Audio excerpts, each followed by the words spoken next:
जो इस चैनल पर जुड़ेंगे वे कृपया ध्यान दें कि इस चैनल पर ईश्वर आत्मा विषय रहता है उपनिषद रहस्य। नमस्कारम जी, नमस्कारम। अगर आपको छांदोग्य उपनिषद अन्य भी उपनिषद के प्रकरण को सरल तरीके से उनके मर्म को समझना है, उनको जीवन में उनके अनुसार जीवन के उदाहरणों से हम क्या सीख सकते हैं, कैसा आचरण होना चाहिए इत्यादि बातें हैं, प्लेलिस्ट बन गई है। सत्य उद्गीत उपासना, ईश्वर की उपासना, रहती कर्म इत्यादि। तो इस चैनल सत्य सिद्धांत को सब्सक्राइब करें। एक और चैनल प्रहरी आचार्य का है, उस पर भी सत्यार्थ प्रकाश ईश्वर की शंकाएं लेते हैं, ईश्वर के विषय में चर्चा करते हैं, उसको भी जुड़े।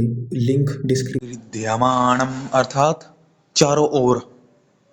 विद्यमान देखो, परिचरी परिचरण, जिसका चारी परिचरणा परिक्रमा इत्यादि परिचरण, जिससे कोई चारों ओर, जिसके कोई पार नहीं पा सकता।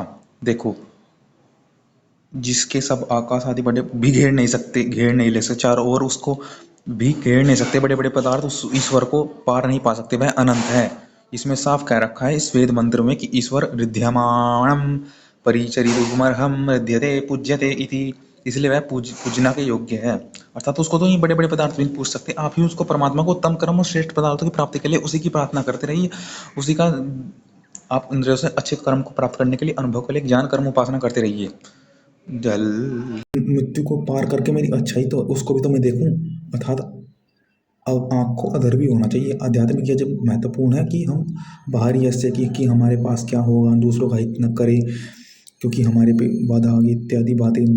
आँख को सौंप दो, आँख स्वयं आप अपना अच्छा देखेगी कि हाँ ये अच्छाई उस मेरी अच्छाई के कारण है, अच्छाई मुझे उसके कारण प्रतीत हो रही है। तो आंखों से देखा मैंने कि जैसे ये गाय है, ये घोड़ा है, इसको देख सकते हैं, परंतु तू उसको नहीं देख सकता जो तेरी आँख जिससे देखती है, जो तेरी आँख है। मनन के मनता को तो नहीं देख सकता, या सुनने श्रवण के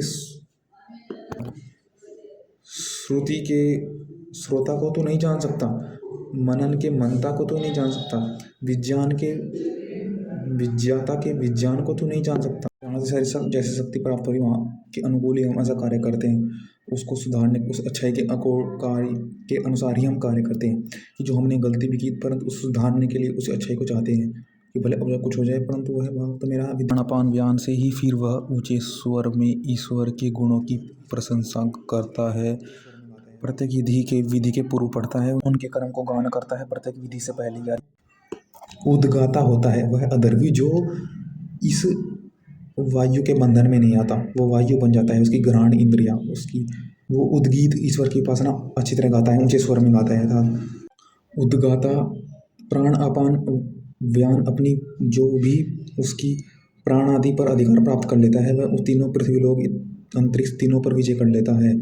प्राण ही पुनर्वाक्य है, अपान व्याज्य है और व्यान सस्या है। ये तीन प्रकार के गान करने की विधि होती है। ईश्वर के कर्म स्वभाव के अनुसार हम ऊंचे गान से उनको प्रशंसा इत्यादि करते हैं। में ब्रह्मा भी होता है, धीरे धीरे मौन रह करके शांतिकरण मंत्र को, ईश्वर के गुणगान को धीरे से पढ़ता है क्योंकि मन से अंधकार चंद्रमा को प्राप्त होता है वह। और जो ये उद्गाता होता अदर्वी है, ये थोड़ा ऊंचे स्वर में उद्गीत गाते हैं। वस्तुतः ईश्वर के गुण कर्म स्वभाव एक ही होते हैं, बस उनको समझने के लिए भिन्न ईश्वर के गुण को समझने के लिए और उनसे फिर हम मांगने के लिए स्वभाव को कैसे हैं। जब हम उनके स्वभाव में मग्न होते हैं तो हम धीरे से ब्रह्म मन से बोलता है, और जब उद्गाता उस गुण को मांगता है तो ईश्वर से ऊंचे स्वर में ईश्वर का गान करता है, प्रार्थना करता है, उनकी प्रशंसा इत्यादि भी करता है। यजुर्वेद इत्यादि के मंत्र जो उद्गीत उपासना होती है, जिसमें यजुर्वेद सामवेद के मंत्र हैं जो ऋग्वेद से आते हैं, ईश्वर के उसमें कर्म स्वभाव इत्यादि आते हैं।